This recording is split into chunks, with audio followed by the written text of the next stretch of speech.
I heard this thing on the news that campervans were going to be cheap this year because of the lack of international tourists in New Zealand. Tourism Holdings Limited are announcing incredibly low deals to hire their campervans over school holidays and long weekends from just, get this, $29 per day. Omi and I didn't waste any time. We got in and booked a 6-berth campervan for the whole winter school holidays. This is me on a windy day, and this is my family. I hope you like my driving slippers. We decided to see our own backyard in a campervan with 3 young children in the middle of winter. Sometimes the weather wasn't that great, but the sights were still good.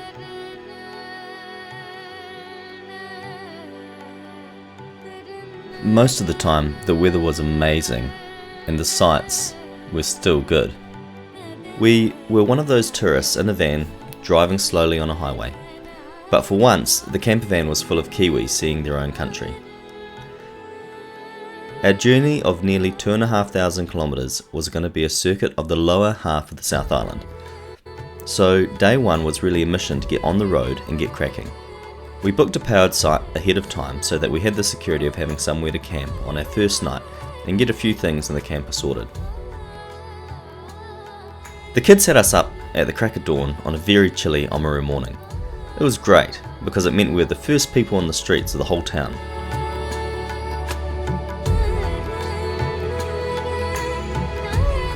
We got down to the old part of town before the crowds arrived. Cool old buildings, fun for the kids, and a freaky steampunk attraction.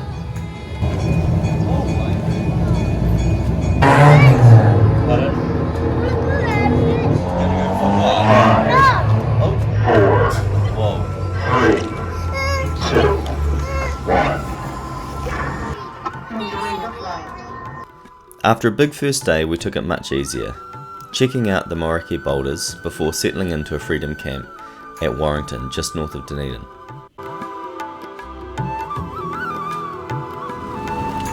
Day 3 was a biggie. I wanted to show off my swanky work HQ in Dunedin, but we also wanted to see the Catlins. This was one of our worst weather days, but we were well kitted out. We banged on raincoats and walked out to Nugget Point. It was pretty rugged, but that's what lighthouses should be. The seaweed looks little. After some interaction with the locals, we explored the beautiful Purekanui Falls. The rain made the walk a bit soggy, but made the waterfall amazing.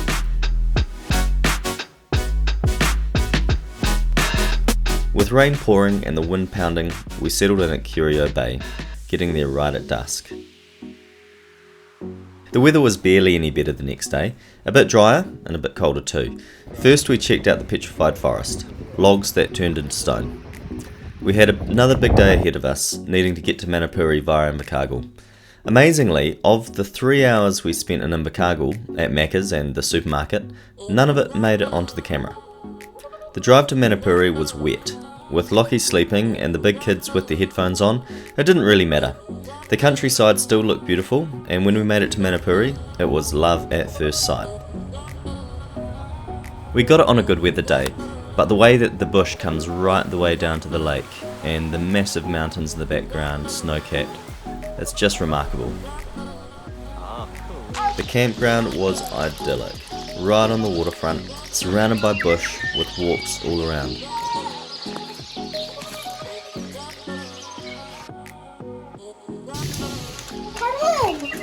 Getting the kids to stretch their legs definitely staved off a lot of feral behaviour. To be fair, it wasn't hard to get them walking on these tracks.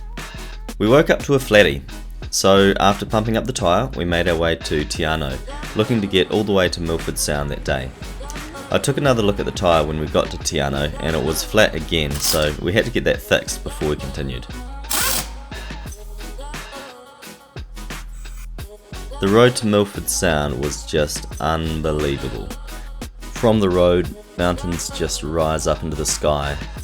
They're bush clad and snow capped on top. The kids were amazed as well. One of the cool things about travelling with a camper van is you can stop for a cuppa and then look out the window.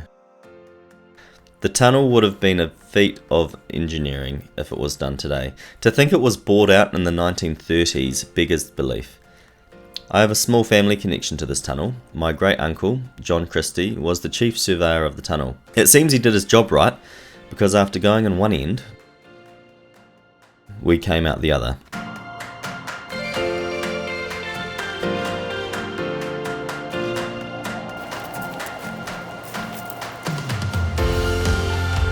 Another beautiful campsite hosted us that night, the Milford Lodge.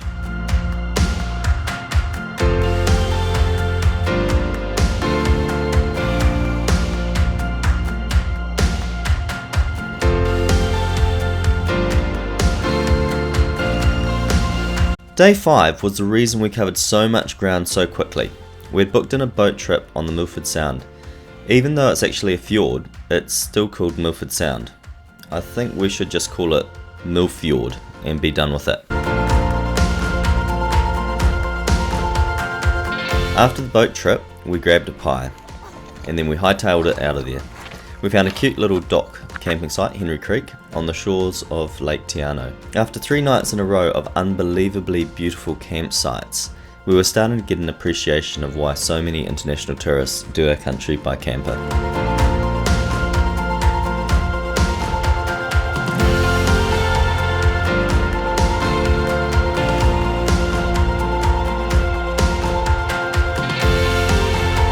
Our goal for day 6 was to get to Queenstown to stay with Omi's auntie and uncle. By the end of the day, Omi was feeling a bit crook with a sore throat, so I spent about 45 minutes with the kids at a playground in Jack's Point, while Omi snoozed in the camper. And this is one of the great things about the camper. If you're just feeling a bit rough, you can jump in the back, have a snooze, wake up 45 minutes later and feel 100% better. It's always a pleasure visiting Angie and Wok. They've become like a third set of grandparents to our kids. The kids are so comfortable there and they just love catching up with those two. Their place has amazing views of Lake Wakatipu.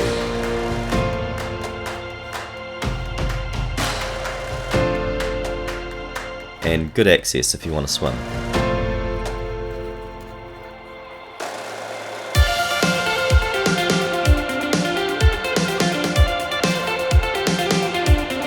Since there were no international tourists in town, we wanted to see what Queenstown's town centre looked like. It was unbelievable. We couldn't get a park, so we moved on to Arrowtown, which was exactly the same. Eventually, we ended up at Millbrook. It was encouraging to see Kiwis spending up large in the tourist spots that have been so devastated by COVID-19. But it was also a reminder to how commercialised Queenstown had become.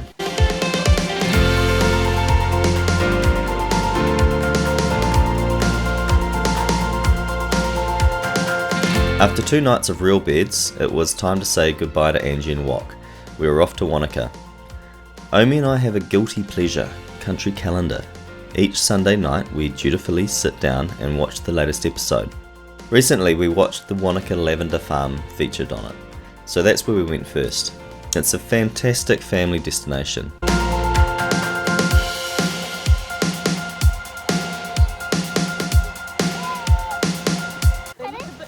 What do you reckon, Lockie? Hey, Lockie. Yeah. Hello. Hello. Hello.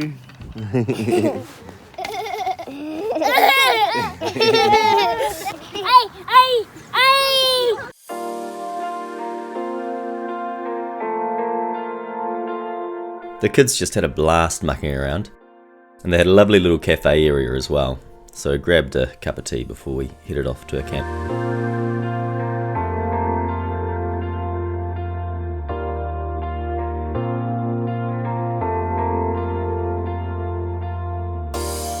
We got to our campground at Curio Bay quite early that day. It was nice to have a bit of chill out time and let the kids explore the campsite a bit. By this stage we'd also bumped into a few other fellow campers a few times. Shout out to Janet, who we saw here after bumping into her and her family about 4 times.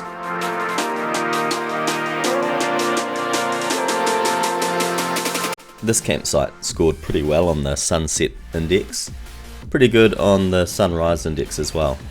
The kids just love getting around the lake. Well, not just the kids.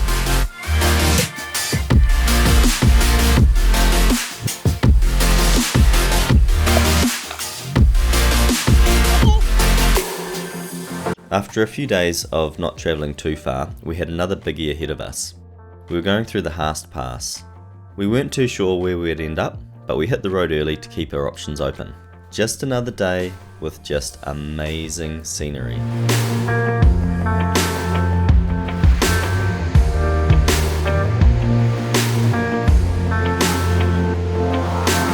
These are the Fantail Falls. You can see why people bother to stop to have a look. They're pretty amazing. And another mean spot to practice my skimming. We managed to make it all the way to Lake Pāringa to the dock campsite there. The sunset really turned it on that night. The morning wasn't too bad either.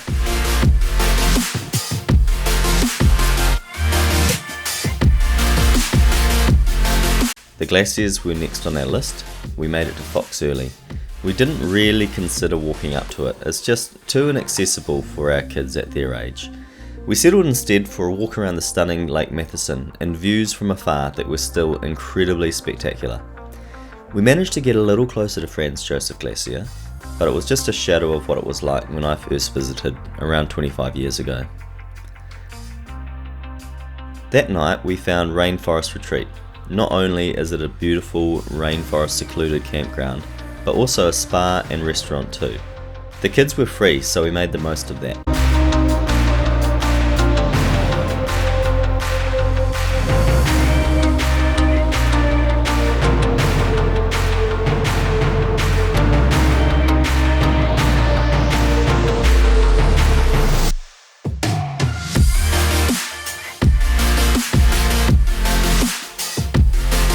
Setting off the next day, we searched for the natural hot pools near Hurry Hurry. The washed out track put an end to that.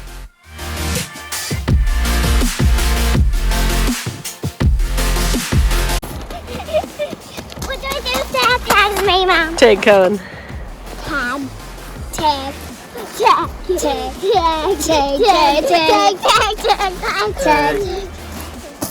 Mummy says, do it. With Lockie strategically falling asleep at the right time, we managed to boost it all the way up to Punakaiki and found a little freedom camping spot to spend the night.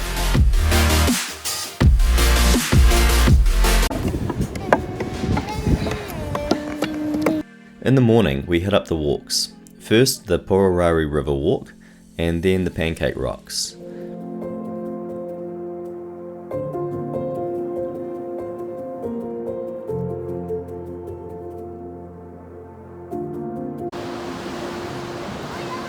Throw your washing in there, eh? It's like a big giant washing machine, isn't it? Yeah. Somewhere where you won't be able to go. Yeah.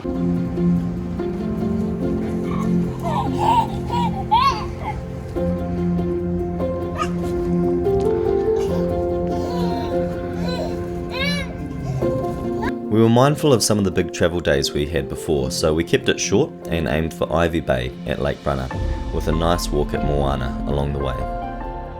I know I go on about campsites that we stayed at, but Ivy Bay was yet another, and it was free. I've just been blown away on this trip by the incredible locations of campsites, both paid and free. The light at sunset and dusk was sublime.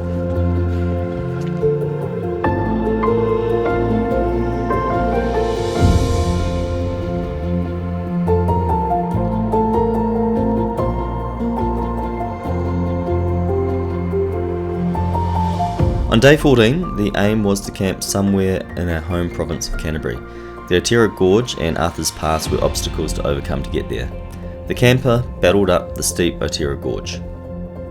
When we crossed the divide, it got cold quickly.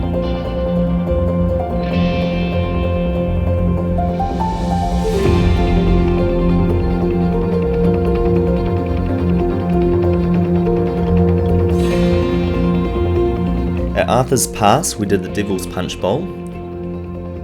It was a bit of a slog to get up there, about 30 minutes with the kids, but Elsie was an absolute champion and slogged it up there while Cohen practically ran. It was so cold up there that all the spray from the waterfall had frozen on the rocks around it. We could feel home getting closer now. We stayed our last night at Warrington Domain, just out of Springfield. It's a cute little camping ground, but I guess most importantly of all, it has a playground for the kids.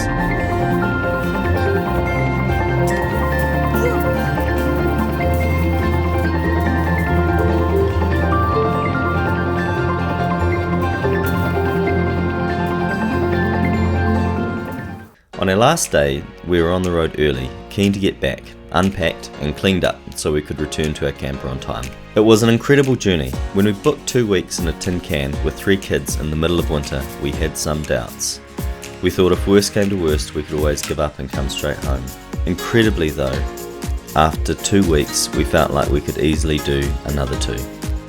We're so privileged to live in this country, and I'm glad we've had a chance to explore it a little. I think we might have to explore it a little bit more.